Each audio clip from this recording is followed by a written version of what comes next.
2025 की शुरुआत एक मेगा स्कैम के साथ। जी हाँ व्यूअर्स, आप बिल्कुल ठीक समझ रहे हैं। हम बात कर रहे हैं उन सोशल मीडिया पर्सनालिटीज की जो आज के दौर के इन्फ्लुएंसर्स कहलाते हैं। कुछ लोग उन्हें अपना रोल मॉडल समझते हैं, कुछ उन्हें कल्ट की तरह फॉलो करते हैं और कुछ के लिए ये पर्सनालिटीज बस एक आउटलेट है जिन्हें गालियां देकर वो अपना स्ट्रेस निकालते हैं। आज हम स्पॉटलाइट में ला रहे हैं रजब, डकी और नानी वाले को, और हम बात करेंगे उनके 2025 की शुरुआत के सबसे बड़े स्कैम के बारे में। उनकी तरफ से किया गया एक ऐसा इनिशिएटिव जो बज़ाहिर एक अपीलिंग कोर्स के तौर पर प्रमोट हो रहा है। ये कोर्स लोगों को ये ख्वाब दिखा रहा है कि वो करोड़पति बन सकते हैं, और ऐसा वो सोचे भी क्यों ना। भाई चीख चीख कर ये बात बताई जा रही है कि ऑडियंस को करोड़पति बनाने के लिए ही तो ये सब किया जा रहा है। आपकी उस छोटी सी अमाउंट से करोड़पति नहीं बन जाना, क्योंकि हम पहले ही करोड़पति हैं। ठीक है, अब आपको बनाने का टाइम है। ठीक है, तो अब सोचने वाली बात यह है कि क्या ये एक जेन्युइन अपॉर्चुनिटी है या फिर इसके पीछे सिर्फ एक प्लान मार्केटिंग गिमिक छुपा है। इस कोर्स के फैक्ट्स और फिगर्स क्या कहते हैं, इस वीडियो में हम आपको इस कोर्स की हर छोटी बड़ी डिटेल देंगे। इसका असल मकसद, इसकी एग्जीक्यूशन और लोगों के सामने जो क्लेम्स किए जा रहे हैं उनकी असलियत क्या है, सब कुछ बयान करेंगे।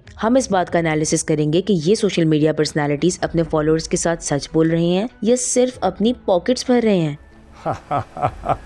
Deep pockets.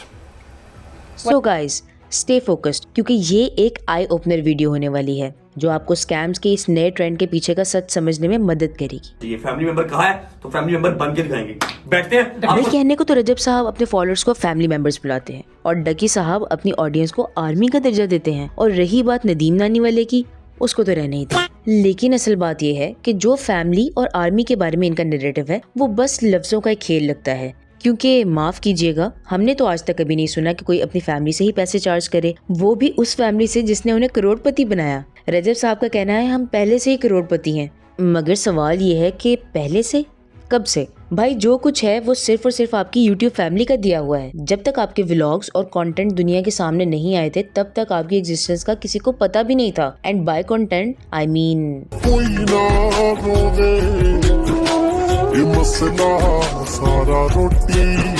खैर, हैरत की बात यहाँ ये है कि वही फैमिली जो आपकी सक्सेस की असल वजह है, आप उसी को लूटने पर तुल गए हैं। ये तो वही बात हुई, जिस थाली में खाया उसी में छेद कर दिया।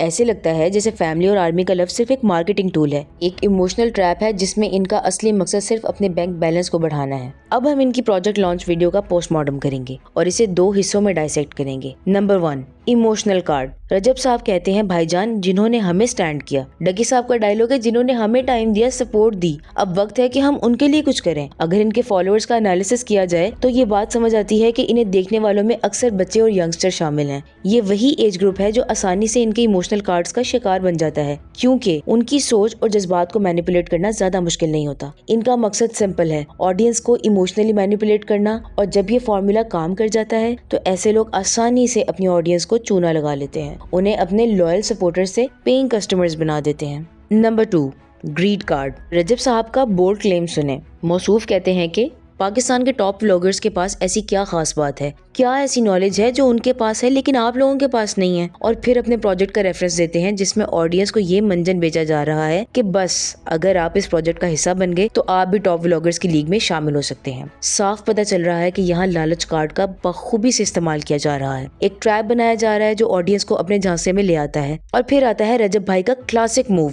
इत्तू सी फीस। रजब भाई कहते हैं कि फीस इतनी रखी है कि एक स्कूल गोइंग बच्चा भी पे कर ले, और यहाँ 5000 कभी कभार यूनिवर्सिटी गोइंग की जेब में नहीं होता। अरे बाप रे, ये तो धोती खोल रहा है।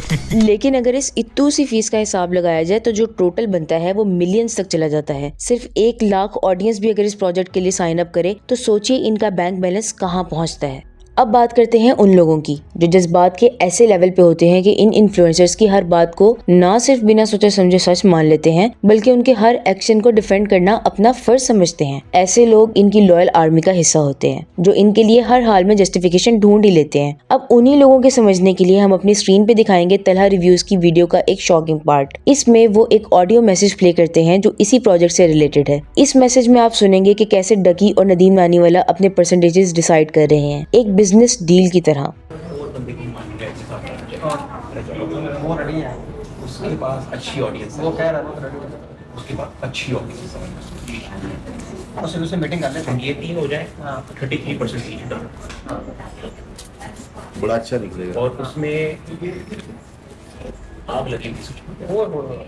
मैं तो कह रहा हूँ कि लाखों की कम्युनिटी होगी और करोड़ों में अर्निंग होगी। ऐसे ही है ब्रो। हाँ, और वो तो रेडी, मैंने बोला नहीं था, वो तो कह रहा है कि मैं करना चाह रहा हूँ, उसके पास अच्छी ऑडियंस है। वो कह रहा अब आप में से जो लोग इनकी कल्ट फॉलोइंग का हिस्सा है वो फौरन ही इस वीडियो को फेक का लेबल लगा देंगे और कहेंगे कि ये सब ड्रामा है। लेकिन जो लोग अकल और समझ से काम लेकर बिना किसी बायसनेस के इस वीडियो को देखेंगे, उनके लिए ये बात साफ होगी कि वो फैमिली मेंबर्स नहीं बल्कि हर एंगल से सिर्फ एक सोर्स ऑफ इनकम है।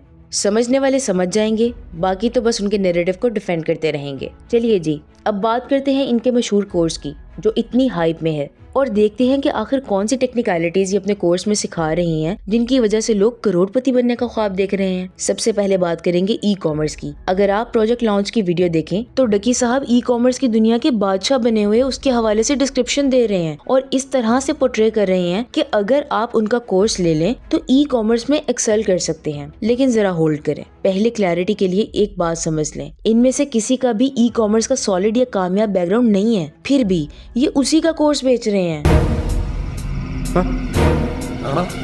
शॉपिफाई के ड्रॉप शिपिंग और दूसरे इंपॉर्टेंट एस्पेक्ट्स के बारे में ये लोग आपको क्या समझाएंगे जो खुद अपने स्टोर्स बनाने के लिए दूसरे यूट्यूबर से रिक्वेस्ट कर रहे हैं। थोड़ा और क्लियर करते हैं। शॉपिफाई एक सिंपल प्लेटफॉर्म है जो आपको रेडीमेड स्टोर्स प्रोवाइड करता है। बस आपने अपने प्रोडक्ट्स वहां ऐड करने हैं और ये काम करने के लिए सिर्फ थोड़ी क्यूरियोसिटी और डेडिकेशन चाहिए। इस तरह के हजारों फ्री कोर्सेज यूट्यूब पर अवेलेबल हैं जिन्हें सिखाने वाले लोग खुद एक्सपर्ट्स हैं, यानी ऑथेंटिसिटी गारंटीड है और आपके पैसे भी बचेंगे। और अगर कहीं फंस जाओ तो ChatGPT जिंदाबाद, ये आपका हर टेक्निकल और नॉन टेक्निकल मसला एक क्लिक में सॉल्व कर देगा। चलिए, ई कॉमर्स के बारे में तो हमने आपको बता ही दिया। अब इन्होंने देखा कि क्रिप्टो करेंसी का सीन भी फुल ट्रेंडिंग है, तो अगले नंबर पर डकी साहब क्रिप्टो करेंसी के लेक्चर्स शुरू करते हैं। Spot trading, future trading, long term trading, short term trading, सब कुछ सिखाने का वादा कर रहे हैं वीडियो में। साथ ही मशवरा दे रहे हैं कि अगर आपको इन लंबे चौड़े चक्रों में नहीं पड़ना तो बस सिग्नल्स को फॉलो करो और कमाओ। अब जरा सिग्नल्स की रियलिटी पर बात करते हैं। हजारों लोग सिग्नल्स ग्रुप ज्वाइन करते हैं, कुछ तो मंथली $100 तक देते हैं, लेकिन एंड रिजल्ट जीरो। ना ये पता होता है कि ट्रेड कब स्टार्ट हुई और ना ही ट्रेड खत्म होने का इल्म होता है। और सिग्नल देने वाले कौन होंगे? डकी, रजब या फिर नानी वाला? सीरियसली, अगर ये लोग सिग्नल्स देने लग गए तो फिर YouTube के उस कंटेंट का क्या होगा जिसके जरिए ये आपको मंजन बेच रहे हैं। ट्रेडिंग वर्ल्ड को अगर एनालाइज करें तो अगर आपके पास हैवी कैपिटल नहीं है तो ये बात समझ लें कि दिन में लाखों डॉलर्स कमाने वाली ट्रेडिंग आपके लिए सिर्फ एक फैंटेसी है। और अगर आपके पास हजारों डॉलर्स की हैवी इन्वेस्टमेंट है, लॉस की कोई टेंशन नहीं है और अकाउंट इतना स्ट्रॉन्ग है कि माइनर फ्लक्चुएशन से कोई फर्क नहीं पड़ेगा, तो ट्रेडिंग वैसे ही प्रॉफिटेबल बन जाएगी। सिग्नल्स का कोई रोल ही नहीं होगा। खैर, इन लोगों ने बात सिर्फ ई कॉमर्स और क्रिप्टो करेंसी तक ही नहीं रोकी, तीसरा चूना लगाने के लिए यूट्यूब का रुख कर लिया, जहां डकी साहब बड़े कॉन्फिडेंटली कहते हैं कि लेजेंड्स ऑफ सोशल मीडिया आपके सामने बैठे हैं। लेजेंड्स ऑफ सोशल मीडिया आपके सामने बैठे हैं। भाई शुक्रिया इतनी बड़ी लेजेंडरी बात शेयर करने का, लेकिन जरा ये बताइए कि YouTube चलाने के पीछे आखिर कौन सी रॉकेट साइंस है जिसको समझने के लिए लोग आपका कोर्स खरीदें। हकीकत तो ये है कि हजारों यूट्यूबर्स ने ट्रायल एंड एरर की बेसिस पर अपना सफर शुरू किया है, और वो भी क्वालिटी कंटेंट के साथ, नॉट बाय फैमिली व्लॉगिंग, और ना ही अपनी घर की खवातीन को नचा के व्यूज इकट्ठे किए हैं। और अगर किसी और की बात ना करें तो चलिए रजब और डकी की ही मिसाल ले लेते हैं। क्या इन्होंने किसी कोर्स से सीखा था? बिल्कुल नहीं। तो फिर कोर्स बेचने के पीछे की लॉजिक तो हमें समझ नहीं आती। और कोर्स में सिखाया क्या जा रहा है?